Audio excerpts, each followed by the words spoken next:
Nah tinggal bahwa ada korupsi-korupsi itu penyakit yang harus kita lawan bersama-sama. Itu bukan ajaran Islam. Jangan katakan, loh di Indonesia banyak korupsi, sekarang diganti khilafah.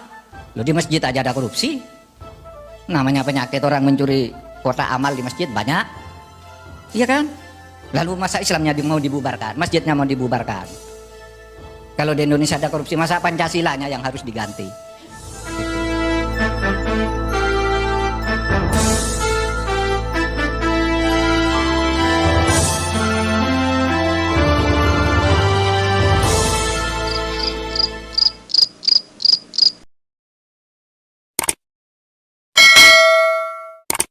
Kita punya Indonesia ini sebenarnya milik bersama, sehingga faham kebangsaan kita itu jangan faham nyempal seakan-akan Indonesia itu bukan Islam. Indonesia ini Islam. Nggak ada Islam, nggak ada Indonesia ini. Nggak ada umat Islam. Umat Islam nggak setuju gitu. Saya nggak setuju Indonesia. Ulama nggak setuju, nggak ada Indonesia. Nggak merdeka. Buktinya dulu sudah mau merdeka, perdebatan ulama, sidang gitu nggak. Karena umat Islam nggak setuju saya. Pancasila seperti 1 Juni nggak setuju. Tutup dulu sidang.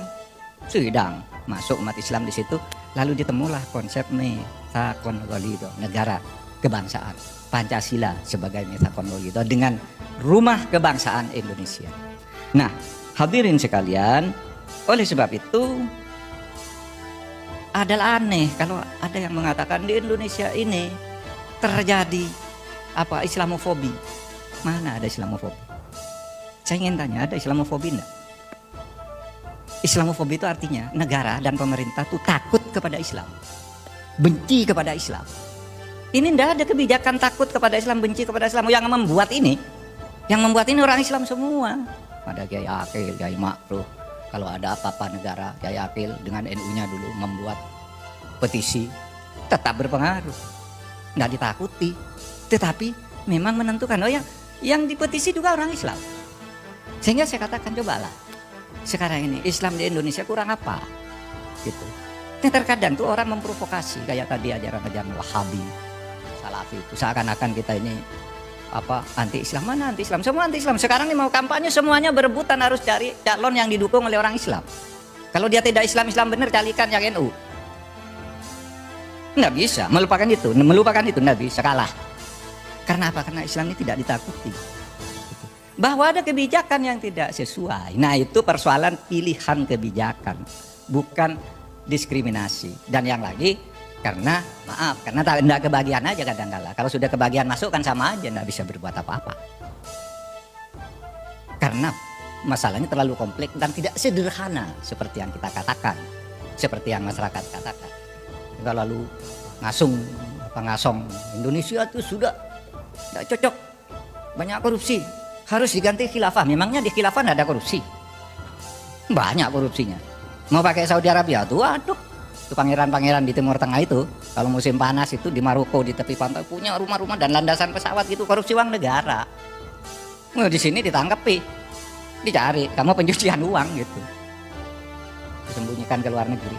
Tapi bahwa belum berhasil, nanti kan yang ngurus orang Islam juga. Jadi saudara, maksud saya, mari di dalam kerangka kebangsaan ini, di dalam kerangka kebangsaan jangan sampai itu kita diandu itu pemerintah anti Islam, bahwa oligarki mungkin, tapi oligarknya orang Islam juga yang menang di dalam kontestasi politik. Oleh sebab itu kata Gus Dur, bangunlah dulu demokrasinya, kamu nanti akan berkuasa sendiri. Kalau sudah demokrasinya benar, pasti orang Islam yang masuk di situ.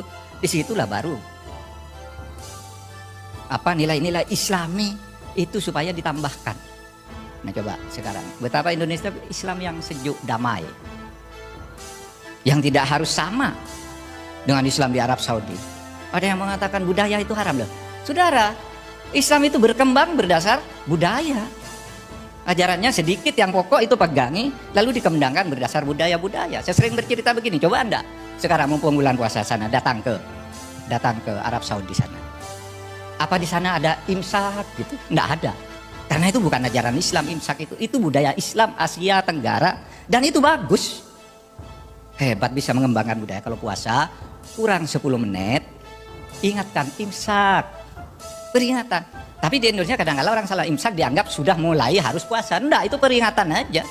Nanti 10 menit subuh sesudah fajar, jelas garis putih dan hitam di timur itu di Ufuk Timur, Fajar Shiddiq namanya, baru berhenti makan. Nah tapi di Indonesia kan ada budaya imsak, budaya tadarus sesudah taraweh, budaya sahur keliling. Apa itu salah? Nggak ada tuh di Islam, nggak ada di Arab Saudi. Tapi itulah budaya Islam, al-adah muhakkamah. Sehingga jangan diperbenturkan gitu seakan-akan kita ini tidak Islam. Kadang-kala yang teriak-teriak, kamu tidak Islam, sholatnya telat. Menuduh-nuduh orang lain tidak sholat, dia sendiri sholatnya telat. Kadang-kala lupa juga.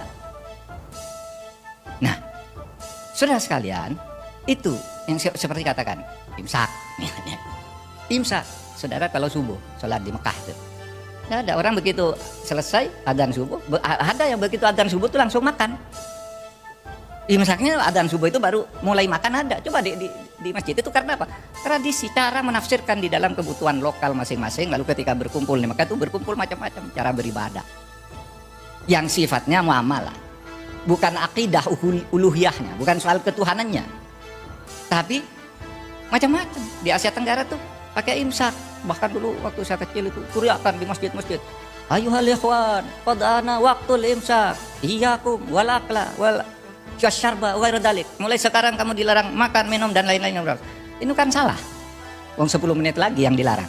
Tapi itu dituruti. Kenapa? Ini bagus sebagai tradisi gitu. Halal bihalal. Dari mana tuh halal bihalal? Ya dari Indonesia aja, di sana di Mekah enggak ada halal bihalal. Ya, selesai ya selesai. Ya, sama. Jadi saudara sekalian, kayak maaf kayak imsak tadi nih. Kadang-kala nih orang yang salah, anaknya sedang makan, imsak dipukul, berhenti minum gitu. Padahal itu peringatan, itu tradisi Islam Asia Tenggara. Dulu waktu Nabi itu ada beberapa hadis. Salah satu diantaranya ketika suatu hari pagi Nabi sedang bersahur di Masjid Nabawi gitu. Bilal, ini waktunya subuh. Saya mau adzan, ini sudah subuh, dilarang makan. Subuh bukan imsak. Oleh Nabi, Bilal, ntar dulu. Kenapa Nabi? Jangan adzan dulu nih, masih ada orang makan, biar selesai dulu. Jadi enggak serem-serem banget gitu ibadah itu. Yang penting niatnya, lalu syariahnya diikuti.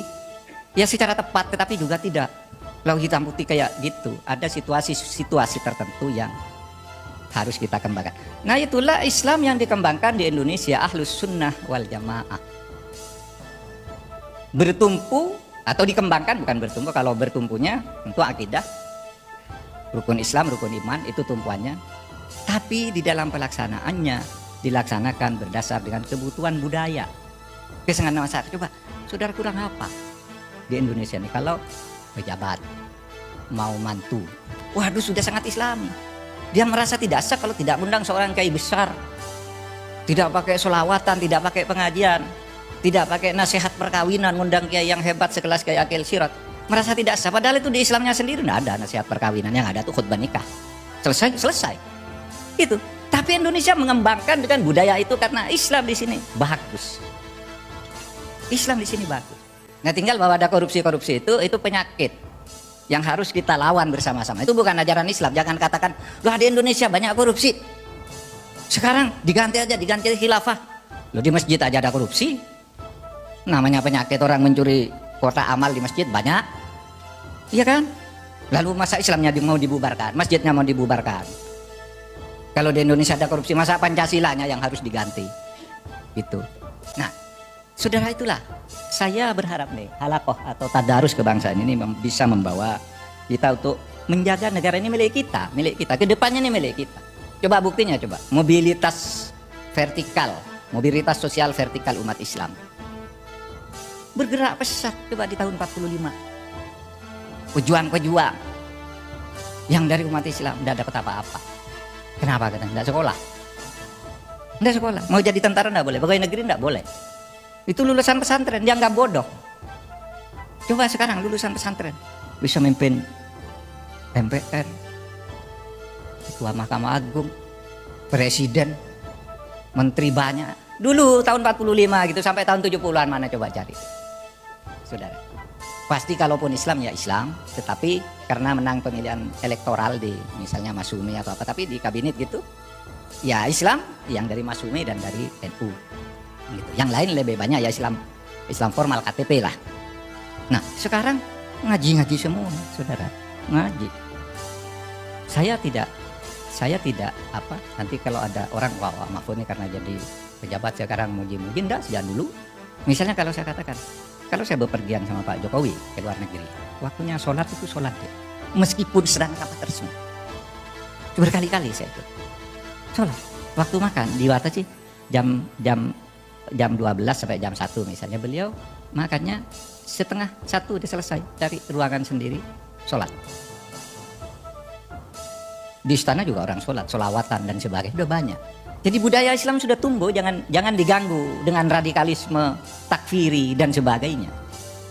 Yang menganggap selalu kalau orang Islam yang bukan dia yang berkuasa salah, ini salah. Nah, yang begini-begini nanti kalau berkuasa itu berbahaya tuh. Semua orang nanti dilibat berdasar kebutuhan dia. Nah, oleh sebab itu saudara, mari kita perkuat ikatan kebangsaan ini. Saudara, saya sudah sebenarnya mempersiapkan konsep-konsep, tapi tadi udah purna disampaikan oleh Kiai Akil, karena memang ini ngutipnya dari Kiai Akil semua. Ternyata beliau datang sendiri, salah deh saya, tidak bisa nyampaikan. Udah disampaikan oleh sumber aslinya, sudah tidak usah saya baca.